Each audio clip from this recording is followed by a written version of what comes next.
رسالة وصلت إلينا تقول صاحبتها: أنا أم أمين من ولاية البويرة، عندي سؤال حيرني كثيرا، وهو عدم طاعتي لزوجي في بعض الأمور حول الصلاة، فهو يصلي مرة و10 لا يصلي، يصلي نهار و10 أيام ما يصليش. شكون يعطاك كونجي نتايا؟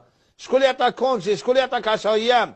راك حايض، راك نفساء، كيف هذا نهار تصلي و10 أيام ما تصليش؟ حسبنا الله ونعم الوكيل. يعني رجال ألحقوا أنفسهم بالنساء، لا حول ولا قوة إلا بالله.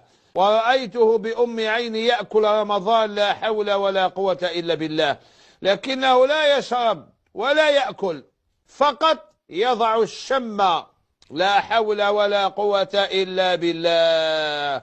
صبر على الماء وتحمل العطش وصبر على الأكل وتحمل الجوع، وما صبرش على الزغيد هذيك تاع الحرقة تاع الشمة. ها